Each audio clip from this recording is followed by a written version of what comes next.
ৰাজ্যিক শিক্ষা বিষয়াৰ অফিচত বিভিন্ন ধৰণৰ মই মতালিৰে আমাৰ নামসমূহ তাৰ পৰা কৰ্তন কৰা মই আজি ইয়াত মোটামুটি ধৰক 12 দিন ধৰি ইয়াত আছো গুৱাহাটীত আছো এতিয়া মোৰ ঘৰ কেনেকৈ চলি আছে মই নিজে ক'ব নোৱাৰিম ঘৰৰ পৰা মোৰ ওয়াইফে মানে ফোন কৰি কাঁদি থাকে উপৰচন্দ্ৰ মাল আৰু নাই ঘৰত সঁচাকৈ যদি পাব নালাগে দিব নালাগে যদি নিয়মে কয় একেসকলে পাব নালাগে দিব নালাগে যদি নিয়মে কৈছে কিয় নাপাব কিয় বঞ্চিত হ'ব আমি ভৱনতে যেহেতু আমি অসমীয়া মানে মাধ্যমৰ বিদ্যালয়ৰ শিক্ষক আৰু তেখেত হল এজন অনা অসমীয়া মানুহ এই হিচাপে আমি ভাবো যে আমাৰ এই মাতৃভাষাত শিক্ষা গ্ৰহণ কৰা স্কুলবিলাকৰ জিয়াটো মাৰাৰ কাৰণে তেখেতৰ কিছুমান অভিসন্ধি থাকিব পাৰে বুলি আমি সন্দেহ প্ৰকাশ কৰিছো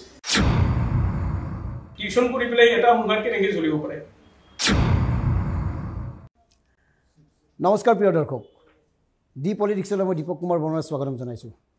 আজি আৰু এটা স্পৰ্শকাতৰ বিষয় লৈ মই উপস্থিত হৈছোঁ আৰু আজি আমাৰ কেন্দ্ৰবিন্দু হ'ল মাননীয় শিক্ষামন্ত্ৰী মহোদয় আৰু মাননীয় শিক্ষামন্ত্ৰী মহোদয় আপোনাৰ বিবেচনাৰ বাবে আপোনাৰ জ্ঞাতাৰ্থে কেইটামান বিষয় উপস্থাপন কৰিম সেই বিষয় কেইটামানে এয়া দেখিছে প্ৰথমতে মই দেখাই দিছোঁ এখেতসকল প্ৰাদেশিক স্কুলৰ বঞ্চিত বিজ্ঞানৰ শিক্ষক কিছুদিন আগতে খুব ডাঙৰ মেলা পাতি 29,000 শিক্ষকক নিয়োগ পত্ৰ দিয়া হ'ল নিয়োগ কৰা হ'ল কেইবাখনো স্কুল প্ৰাদেশিকৰণ কৰা হ'ল সেই প্ৰাদেশিকৰণ স্কুল ঠিকেই হ'ল কিন্তু প্ৰাদেশিকৰণ স্কুলত শিক্ষকতা কৰি সুদীৰ্ঘদিন শিক্ষকতা কৰি অহা এইসকল শিক্ষকৰ পদকেইটা কিন্তু প্ৰাদেশিকৰণ নকৰিলে এওঁলোকক বঞ্চনা কৰা হ'ল কিয় কৰা হ'ল এই কথাবোৰ মই বুজাব নোৱাৰিম এই কথাবোৰ এখেতসকলে বুজাব পাৰিব আৰু এই বঞ্চিত শিক্ষক বঞ্চিত বিজ্ঞান শাখাৰ শিক্ষকৰ এই সন্থাৰ যিটো সভাপতি এই সভাপতি আমাৰ লগত আছে কুশল হাজৰিকা মই কুশল হাজৰিকাৰ লগতে বাকী গোটেইকেইজনৰ আটাইকেইজনৰ লগত মই চিনাকি হ'ম পৰিচয় ল'ম কাৰণ তেখেতসকলে কোনোবাই যদি 5 বছৰ কোনোবাই 10 বছৰ কোনোবা 17 বছৰ পৰ্যন্ত বিনা বেতনে ছাত্ৰ ছাত্ৰীসকলক বিজ্ঞান আৰু গণিত শিকাই আছে মাজতে 2011 চনত কংগ্ৰেছ চৰকাৰৰ সময়ত 3বাৰ বিত্তীয় সাহায্য দিয়া হৈছিল কিন্তু পৰৱৰ্তী সময়ত এই বিষয়বোৰ কিয় দিয়া নহ'ল কিয় বন্ধ কৰা হ'ল আইনৰ আওতাত থকাৰ পিছত কিয় কি কাৰণত কি অসুবিধাৰ কাৰণে এই বিজ্ঞান বা গণিত শিক্ষকসকলক বঞ্চিত কৰা হ'ল এই কথাবোৰ আলোচনা কৰি মই কুশল হাজৰিকাৰ কাষলৈ আহিছোঁ সমগ্ৰ বিষয়টো কওকচোন কি পৰ্যায়ত আছে আপোনালোকৰ কিমান শিক্ষক আছে কিয় বঞ্চিত কৰা হ'ল কি ঘটনাটো কি নমস্কাৰ গত 5 ফেব্ৰুৱাৰী তাৰিখে বিদ্যালয় প্ৰাধিকৰণৰ যিটো অনুষ্ঠান কৰা হৈছিলে সেই প্ৰাধিকৰণ তালিকাত আমাৰ উচ্চ প্ৰাথমিক বিদ্যালয়ৰ বিজ্ঞান শিক্ষক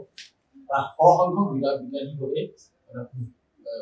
কোভিড স্বাস্থ্যৰ বাদ কৰিবলৈ আহিছে এই কথা কিন্তু গম পোৱা নাছিলোঁ কি কাৰণে বাদ কৰিছিল এই কথাটো আমি জানিবৰ বাবে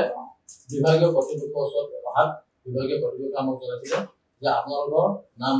দায়িত্বত নাই আমি সেইদিনাখনে গম পাইছিলোঁ যে আমাৰ নামবোৰ দায়িত্বত থাকিব লাগে এই দায়িত্বৰ কথাটো আমাৰ মেটাৰ নহয় আমাক পঢ়া শিক্ষকে বা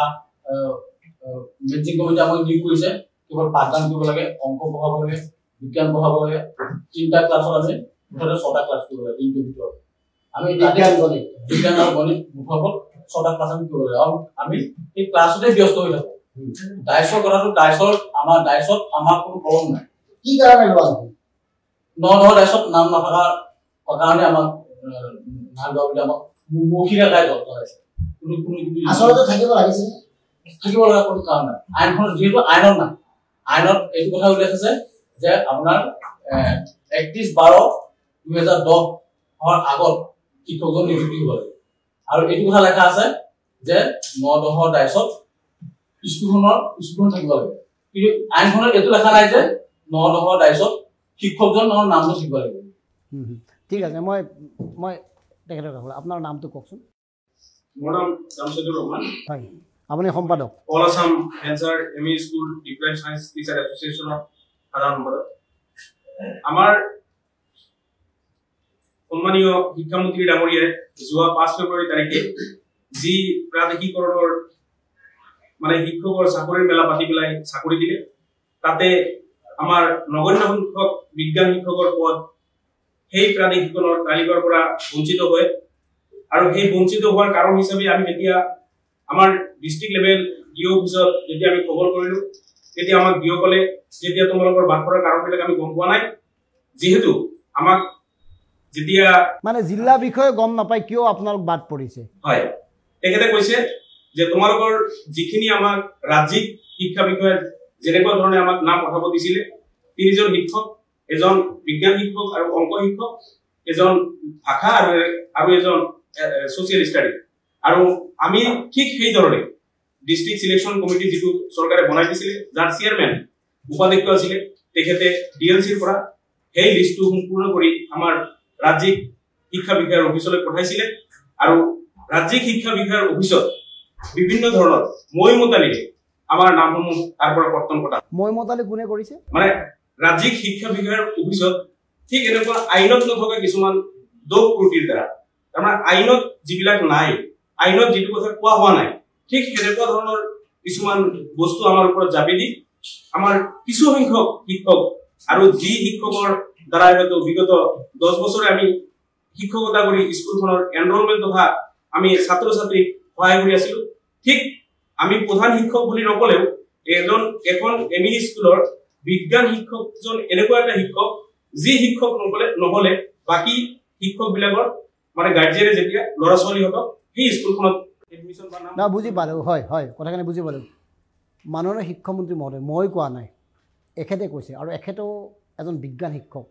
যে ৰাজ্যিক অফিচত শিক্ষা অফিচত মইমতালিৰে এনে ধৰণে বঞ্চিত কৰা হৈছে কোনে মইমতালি কৰিছে কিয় মইমতালি কৰাৰ সুযোগ পালে এই কথাবোৰ কিন্তু বিবেচনা কৰিব লাগিব আপুনি কাৰণ আপুনি সন্মানৰ শিক্ষা বিভাগৰ দায়িত্ব আছে মই আপোনাৰ কাষলৈ আহিছোঁ মই ইয়াতে আৰু অলপ কথা হ'ব মই আহিম আপোনাৰ কাষলৈ আহিম আপুনি কিমান বছৰ শিক্ষকতা কৰি আছে ক'ৰ পৰা কওকচোন অকণমান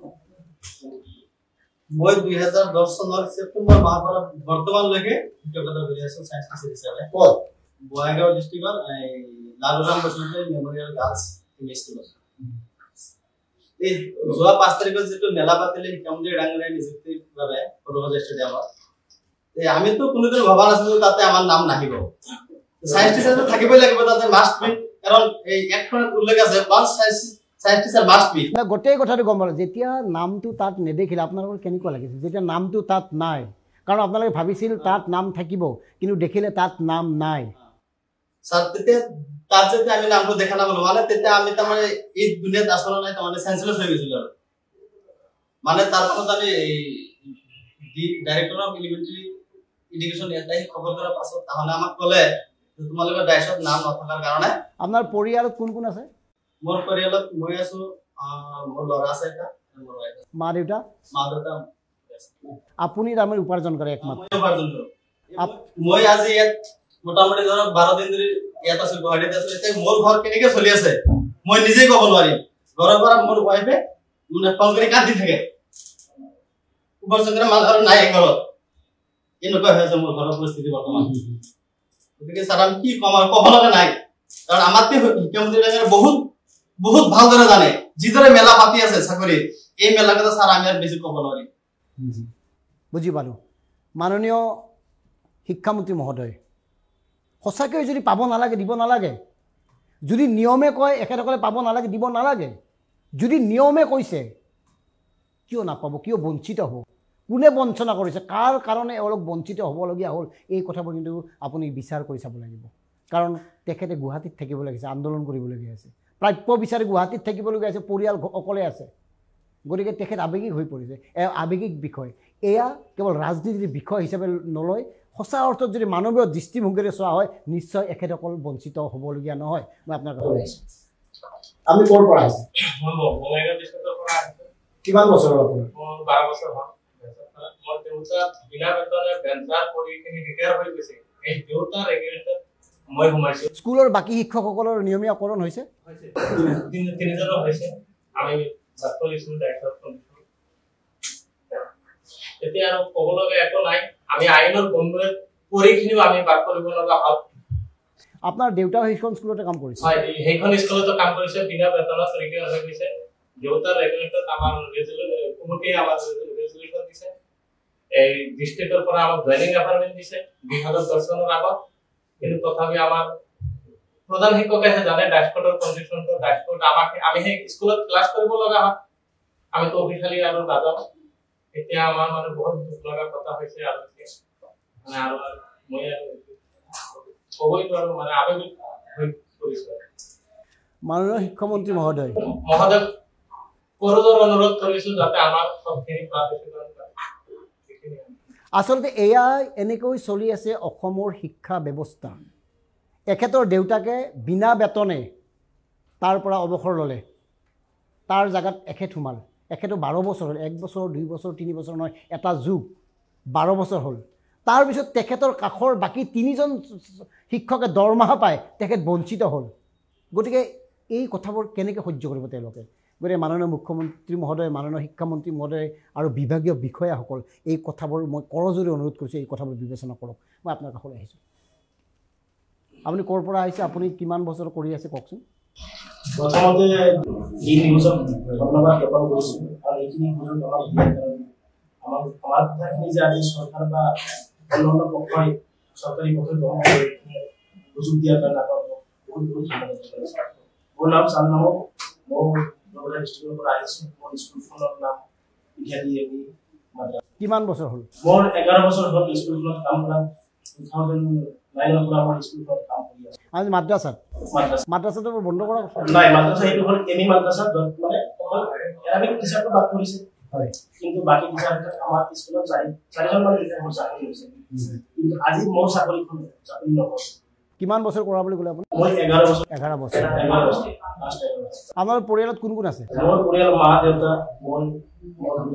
ল'ৰা আছে মা দেউতাই কি কৰে মা দেউতাই খেতি কাম কৰে ল'ৰা ছোৱালী কি কৰে ল'ৰা ছোৱালী পঢ়ি আছে স্কুলত কোনো ল'ৰা ডাঙৰটো 6 বছৰ হৈছে আৰু 2 বছৰ কেনেকৈ চলাই ঘৰখন ঘৰখন চলাই ইমানে অসুবিধা হৈছে টিউচন কৰিবলগীয়া হৈছে খেতিত কাম কৰিবলগীয়া হৈছে এনেকৈ কৰি ঘৰখন চলাই আছোঁ উপায়তো নাই এতিয়া যিটো আইনৰ বহিৰ্ভূত যিটো কাম কৰিলে চৰকাৰে যিটো আইনত কেতিয়াও লিখা নাছিল যে শিক্ষকজনৰ নাম ডাইচত অন্তৰ্ভুক্ত থাকিব লাগে কিন্তু ডাইচটো অকল স্কুলখনৰ নামহে থাকিব লাগে আজি ডাইচৰ যিটো অজুহাত দেখুৱাই আজি আমাৰ এই বিজ্ঞান শিক্ষক এই ডাইচ চাইজবোৰ এইবোৰ আচলতে কোনে কেনেকৈ নিৰ্ণয় কৰে এই কথাবোৰ আমি বুজি নাপাওঁ এইবিলাক শৈক্ষিক বিষয়টো ডাইচ বস্তুটো কোনে কেনেকৈ কি ধৰণে তাত এইটো গঢ়ি দিয়ে এই ডাইচটো আপোনাৰ মানে আপোনাৰ প্ৰধান শিক্ষকে ডাইচটো ফিল আপ কৰে চিআৰচি আকৌ মানে প্ৰধান শিক্ষকে আপোনালোকৰ নাম্বৰ নোসোমালে হয় নাম্বৰ সোমাই দিলে কিন্তু কি হ'ল আমাৰ ডাইচত কিবা কাৰণবশতঃ আমাৰ নাম নাহিল নম্বৰছত নাহিল কাৰণবশতঃ কি কাৰণ হ'ব পাৰে সেই কাৰণটো এতিয়া ওপৰ মহলা সেই কামটো কৰা নাই যাৰ কাৰণে সিহঁতৰ গাফিলতিৰ কাৰণে আমাৰ তেওঁলোকে কৰিব লাগিছিল নে কৰিব লাগিছিল কিন্তু নকৰিলে আমি বহুতবাৰ চেষ্টা কৰিছোঁ স্যাৰ আমাৰ নামটো ডাইচত অহা নাই এতিয়া ডাইচত পাৰমিশ্যন হয় সেই তেনেকুৱা অন্য কিবা বিষয় বা পোষ্ট কৰা হৈছে নেকি মানে সেই বস্তুটো যিটো আইনতে ডাইচৰ কথাটো টিচাৰজন থাকিব লাগে বুলি আইনতেই যেতিয়া নাছিল সেই কথাটো সেই সময়ত নাছিল এই কথাটো আহিল যেতিয়া মানে প্ৰভিন্সিয়েলাইজেশ্যন কৰিব গভৰ্ণমেণ্টে লাষ্ট মমেণ্টত আমি 3-4 মাহ আগতে গম পালোঁ যে এতিয়া স্কুলৰ ফাইনেল লিষ্ট ওলাব কিন্তু ডাইচৰ কথা আপোনালোকৰ স্কুলত আৰু বিজ্ঞান বা গণিত শিক্ষক বেলেগ আছে নেকি নাই অকল আপুনিয়ে আছে আপোনাকে কৰা নহ'ল তেতিয়াহ'লে প্ৰিয় শ্ৰদ্ধেয় শিক্ষামন্ত্ৰী মহোদয় এই বঞ্চিত শিক্ষকজনে কি মানসিকতা লৈ ছাত্ৰ ছাত্ৰীসকলক গণিত বা বিজ্ঞান পঢ়ুৱাব বাকী লগৰ শিক্ষক কেইগৰাকীয়ে মাহৰ শেষত দৰমহা পাব আৰু এখেতসকলে 2টা ক্লাছ কৰিব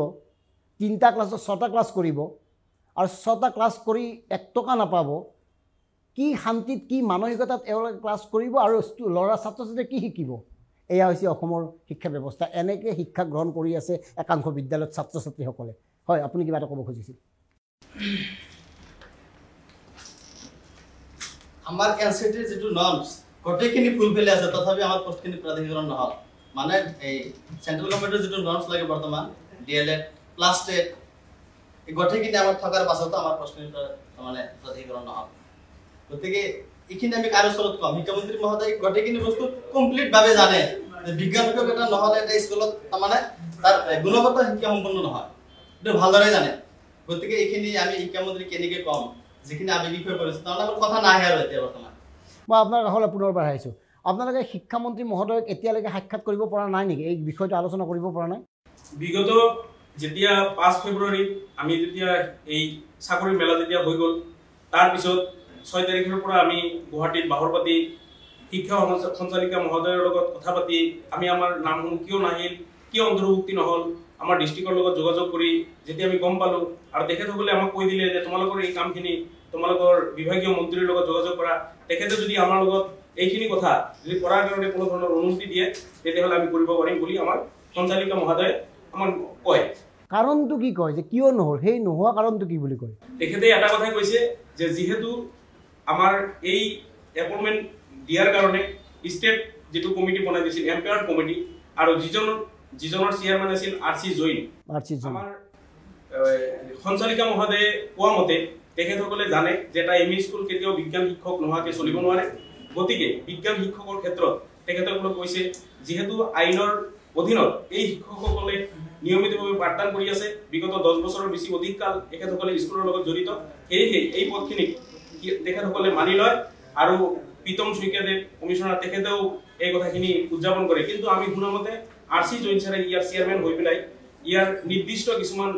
তথ্য পাতি লগাই কিছুমান শিক্ষকক ইয়াৰ পৰা বঞ্চিত কৰে। তেখেতৰ কি মতলব থাকে? আমি ভবা মতে তেখেতৰতো একো স্বাৰ্থ থাকিব নালাগে। আমি ভবা মতে যিহেতু আমি অসমীয়া মানে মাধ্যমৰ বিদ্যালয়ৰ শিক্ষক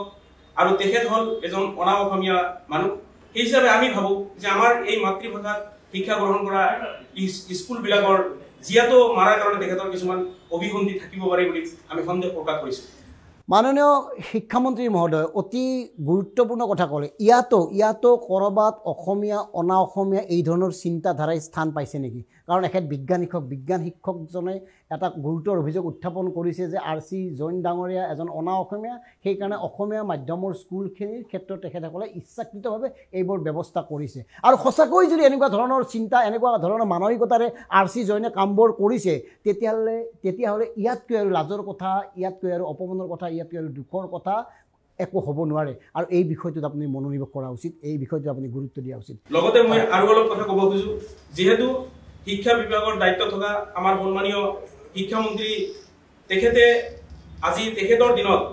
যিমান প্ৰাদেশিকৰণ হৈছে তাতে আমাৰ সম্পূৰ্ণ ৰাইজ তেখেতৰ ওপৰত সন্তুষ্ট আৰু আজিলৈকে আমি তেখেতৰ ওপৰত সন্তুষ্ট। তেখেতে যিমানখিনি কাম আমাৰ কাৰণে কৰিছে আৰু আমাৰ এই বঞ্চিত শিক্ষকখিনিৰ কাৰণে তেখেতে যিটো চিন্তা চৰ্চা কৰি আৰু যিটো ধাৰণাৰে আমাৰ এই ভেঞ্চাৰ স্কুল প্ৰাদেশিকৰণৰ দৰে এটা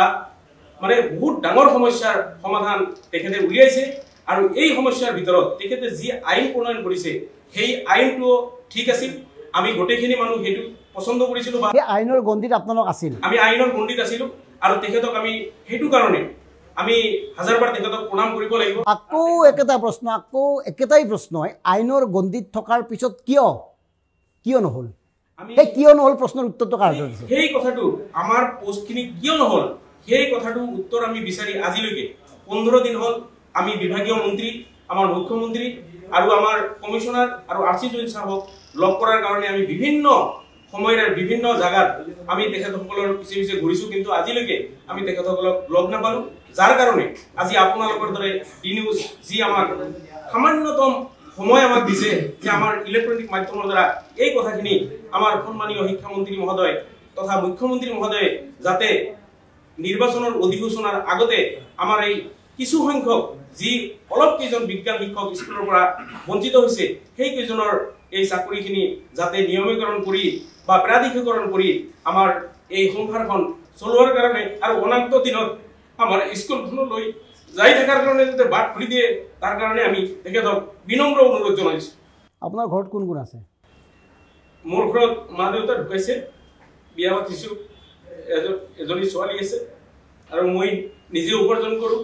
টিউশ্যন কৰি পেলাই সংসাৰখন চলি। কেনেকৈ চলাই ঘৰ? টিউশ্যন কৰি ভালকৈ চলেনে?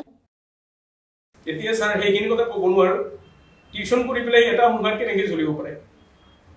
গাঁও অঞ্চলত টিউশ্যন কৰে, কিমান টকা পায় মাহত?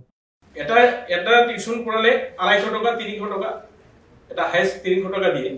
এজন ষ্টুডেণ্টক টিউশ্যন কৰালে। আমি ধৰক দিনত 3-4টা গ্ৰুপ থাকে, ঠিক সেনেকুৱা ধৰণে আমি আমাৰ কামখিনি চলাই আছোঁ। ল'ৰা ছোৱালীক পোহপাল দিব পাৰে? ছাৰ এতিয়াতো সেইখিনি কথা ক'বই নোৱাৰোঁ, কেনেকৈ চলি আছোঁ ওপৰলৈ চলাই আছে এইটোৱে কথা। আৰু আমি ইয়াৰ এইখিনিৰ ভিতৰত আমি ক'ব খোজোঁ এতিয়া আমাৰ আৱেগিক হোৱাৰ এটাই কাৰণ যে চাওক আজি অনাগত ইমান বছৰে যেতিয়া ভেঞ্চাৰ আছিল তেতিয়া আমি কাৰো একো ক'ব লগা নাছিল, যিহেতু স্কুলখন সকলোৰে মিলাপ্ৰীতিৰ মাজত স্কুলখন চলি আছে কিন্তু আজিৰ ডেটত কিছু সংখ্যকে দৰমহা পাব আৰু কিছু সংখ্যকে দৰমহা নাপাব আৰু বিশেষকৈ বিজ্ঞান শিক্ষকৰ ভিতৰত যেহেতু ল'ৰা ছোৱালীৰ মাজত এটা আদৰ আৰু সেই ল'ৰা ছোৱালীখিনি আমাৰ মৰমতে ডাঙৰ হৈ থাকে স্কুলত যোৱাৰ লগে লগে চাৰা আহিছে বুলি যি মাতি থাকে আৰু সেইখিনি বস্তু বেলেগ শিক্ষকে যিমানখিনি অনুভৱ কৰিব পাৰে তাতকৈ বেছি আমি অনুভৱ কৰোঁ আৰু সেই সন্মানখিনি আমাৰ ওচৰৰ পৰা যোৱাৰ কাৰণে আমাৰ বেছি দুখ লাগিছে আৰু যাৰ কাৰণে আমি আমাৰ শিক্ষামন্ত্ৰীক বিনম্ৰভাৱে অনুৰোধ জনাইছোঁ যে তেখেতে যাতে আমাৰ এই নগণ্য সংখ্যক বিজ্ঞান শিক্ষকৰ পদ যাতে অনতিপলমে আমাৰ নিৰ্বাচনৰ অধিসূচনাৰ আগতে যাতে তেখেতসকলে পদে প্ৰাধিকৰণ কৰে তাৰ কাৰণে আমি আমাৰ সংগঠনৰ ফালৰ পৰা বিনম্ৰ অনুৰোধ জনাইছোঁ মাননীয় শিক্ষামন্ত্ৰী মহোদয় ক'বলৈ বা থাকিল কি এজন শিক্ষকে চকুপানী টোকা মানে এটা জাতিয়ে চকুপানী টোকা কাৰণ জাতিৰ মেৰুদণ্ড নিৰ্ভৰ কৰে শিক্ষাৰ ওপৰত জাতিৰ সভ্যতা নিৰ্ভৰ কৰে শিক্ষাৰ ওপৰত গতিকে বিজ্ঞান শিক্ষক এজনে আজি বাধ্যত পৰি চকুপানী টুকিবলগীয়া বাধ্য হৈছে চকুপানী টুকিছে এই চকুপানীৰ মৰ্মবেদনা আপুনি কিমান শুনিব কোনে বুজে কোনে নুশুনে কোনে কি কৰে সেইটো বেলেগ কথা কিন্তু মই আপোনাক মই যি নিজৰ মজিয়াৰ পৰা হাতযোৰ কৰি কৈছোঁ এই চকুপানীৰ কথাবোৰ উপলব্ধি কৰিবলৈ চেষ্টা কৰক অন্ততঃ আপোনাৰ বিভাগৰ কোনো উচ্চ পৰ্যায়ৰ বিষয়াক এওঁলোকৰ লগত এখেতসকলৰ লগত আলোচনাত মিলিত হৈ বিষয়টো সমাধান কৰাৰ কাৰণে পথ উলিয়াবৰ কাৰণে এটা নিৰ্দেশনা দিয়ক কাৰণ 200 মানুহ 200জন শিক্ষক বিজ্ঞান আৰু গণিতৰ আৰু কেনেকৈ চলিছে ঘৰবোৰ মই কোৱা নাই তেখেতসকলে কৈছে মই আকৌ সভাপতিৰ কাষলৈ আহিছোঁ এতিয়া আপোনালোকে সেই সময়ত যদি তেওঁলোকে নকৰে আইনৰ গণ্ডিত আছে বাৰে বাৰে একেটা কথাই কৈ থাকিবলগীয়া হৈছে আইনৰ গণ্ডিত থকাৰ পিছতো আপোনালোকক বঞ্চিত কৰা হ'ল আপোনালোকক দৰমহা নিদিয়ে এখন স্কুল 3জনে দৰমহা পাব এজনে নাপাব এই যিটো বিদ্বেষ কৰা হৈছে এই বিদ্বেষৰ বিৰুদ্ধে আপোনালোকৰ কি ধৰণৰ ভূমিকা গ্ৰহণ কৰিব অনাগত দিনত যদি সেয়া চৰকাৰে আপোনালোকৰ চকুপানীৰ মূল্য নুবুজে চকুপানীৰ ভাষা যদি নুবুজে আপোনালোকে কি পৰ্যায়লৈকে যাব কি কৰিব আমি ইয়াৰ বাবে জংগী আন্দোলন কৰিবলৈ প্ৰস্তুত হৈ আছোঁ আৰু আইনী প্ৰক্ৰিয়া হাতত ল'বলৈ আমি ব্যৱস্থা কৰিছোঁ কিন্তু আমি ভাবি আছোঁ এতিয়াও আশা কৰি আছোঁ কিজনিবা শিক্ষামন্ত্ৰী মহোদয়ে আমাৰ দুখ বেদনা বুজি পায় তাৰ বাবে আমি এতিয়া সেই মুহূৰ্তলৈকে অপেক্ষা কৰি আছোঁ কিন্তু আমি এটা অনুভৱ কৰিছোঁ আপোনাৰ বৰ্তমান ষ্টেট লেভেলৰ যিখন হাই পাৱাৰ কমিটি বনাই দিছে সেই হাই পাৱাৰ কমিটিখনৰ মৰ্মদালিৰ কাৰণেই আপোনাৰ আমি এই শিক্ষকৰ বিজ্ঞান শিক্ষকৰ বঞ্চিত হ'বলগীয়া হৈছে মৰ্মদালিৰ কথাটো মই এইকাৰণে ক'বলগীয়া হৈছে আপোনাৰ ডিষ্ট্ৰিক্ট লেভেলত আমাৰ স্কুটিনি হৈছে আৰু এই স্কুটিনি হোৱাৰ পাছত ডিচিয়ে তাত চেয়াৰমেন হিচাপে চহী কৰি দিছে এই এখন ডিষ্ট্ৰিক্টৰ চেয়াৰমেনে চহী কৰা নাই অসমৰ 27খন ডিষ্ট্ৰিক্টৰ ডিচিয়ে চাইন কৰি এইসকল শিক্ষক যোগ্য বুলি ষ্টেট লেভেললৈ পঠিয়াই দিছে আৰু ষ্টেট লেভেলত হাই পাৱাৰ কমিটি বুলি আপোনাৰ যিজন চেয়াৰমেন আৰ চি জৈনে আমাৰ ডাইচত নাম নথকা বুলি যিটো বস্তু নেকি এক্টৰ নাই এক্টৰ নোহোৱা কথা এটা মৌখিক কৈছে মনে সাজি আৰু লৈ পেলাই আমাৰ পোষ্টবিলাক কাটি দিছে কিন্তু ডাইচৰ কথাটো আপোনাৰ আমাৰ কোনো কথাই নহয় আমাৰ মেটাৰ নহয় ডাইচৰ কথাটো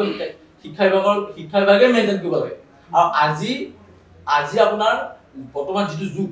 বৰ্তমান যুগত আপোনাৰ 4G চলি আছে 4G চলি থকা স্বত্তেও আপোনাৰ নেটে আমাক যথেষ্ট মানে অসুবিধাৰ সৃষ্টি কৰিছে আৰু আজিৰ পৰা 10 বছৰ আগত 9 ডাইচটো আজিৰ পৰা 10 বছৰ আগত হ'ব লাগিব আৰু 10 বছৰ আগত নেট কেনেকুৱা ব্যৱস্থা আছে সেইটো চবেই জানে গতিকে আপোনাৰ সেই নেটেও কেতিয়াবা কভাৰ নকৰে বুলি আমাক বৰ্তমান আমি খবৰ খাতি লোৱাত CRC বিলাকে জনাইছে যে নেটে কভাৰ নকৰাৰ কাৰণে কম্পিউটাৰ কেপচাৰ কৰিব নোৱাৰে সেইকাৰণে আপোনালোকৰ প্ৰায় 2-3বাৰ আপোনালোকৰ ডাইচৰ নাম বাদ পৰি গৈছে সেইবিলাকতো কাৰণ হ'ব নোৱাৰে সেইবিলাক নিশ্চয় সেইবিলাক কেনেকৈ কাৰণ হ'ব নেটত কিবা কাৰণত নেটৰ বিজুতি হ'ব আপোনালোকৰ নাম নাথাকিব এইবিলাকতো হ'ব নোৱাৰে আপোনালোকক তেওঁলোকে মূৰ্খ সজাব খুজিছে নেকি যে নেটে কাম কৰা নাই চাৰ্ভাৰ ডাউন আপোনালোকৰ নামটো সোমোৱাব পৰা নাই এই ধৰণৰ কথা কয় গতিকে চাওক শিক্ষা ব্যৱস্থাত কি চলি আছে সুধিলে কয় শিক্ষা বিষয়াসকলে নেটৰ প্ৰব্লেম নেটৰ সমস্যা গতিকে আপোনালোকৰ নামবোৰ কম্পিউটাৰত সোমাব পৰা নাই এই ধৰণৰ কথাও কয় এনেকৈ চলি আছে অসমৰ শিক্ষা ব্যৱস্থা গতিকে মাননীয় শিক্ষামন্ত্ৰী মহোদয় মই শেষত এটাই অনুৰোধ কৰিছোঁ মোৰ কথা নহয় এখেতসকলৰ কথা নহয় শিক্ষকসকলৰ কথা শিক্ষকৰ কথা মানে এটা জাতিৰ সভ্যতাৰ কথা গতিকে এখেতসকলক যদি আওতাত আছে নিয়মত আছে নীতিৰ ভিতৰত পৰি কিয় হোৱা নাই এই কথাবোৰ এবাৰ বিবেচনা কৰি চাওক আৰু বিবেচনা কৰি তৎকালীনভাৱে এখেতসকলৰ সমস্যাবোৰ সমাধান কৰিবলৈ চেষ্টা কৰক কাৰণ সবকা সাথ সবকা বিকাশ এনেকৈ মুখত আওৰাই থাকিলে নহয় সকলোক হাতত লৈ সকলোকে লগত লৈ শিক্ষক ছাত্ৰ অভিভাৱক প্ৰত্যেকখিনিক লগত লৈ সমাজখন গঢ়িব লাগিব আৰু সমাজখন গঢ়িব পাৰে চৰকাৰে আৰু চৰকাৰৰ এগৰাকী মূল মন্ত্ৰী হিচাপে আপোনালোকলৈ মোৰ এই অনুৰোধ যে অন্ততঃ এই বিজ্ঞান শিক্ষকসকলৰ মনৰ কথাখিনি নিশ্চয় আপুনি শুনিব এইখিনিতে আপোনালোক সকলোকে ইয়ালৈ আহিছে ধন্যবাদ জনাইছোঁ হয় কি ক'ব খুজিছে চমুকৈ আপোনাৰ গত বিধানসভাত আমাৰ মুখ্যমন্ত্ৰী মহোদয়ে আমি স্পষ্ট কোৱা শুনিছোঁ যে বিজ্ঞান আৰু প্ৰযুক্তিৰ অবিহনে শিক্ষা কেতিয়াও সম্পূৰ্ণ হ'ব নোৱাৰে সেইটো গ্ল'বেলাইজেশ্যনৰ কথাটো তেনেকৈ হৈছে গ্ল'বেলাইজেশ্যন মানে বিজ্ঞান গতিকে ঠিক আছে মই অনুষ্ঠানটো ইমানতে সামৰণি মাৰিছোঁ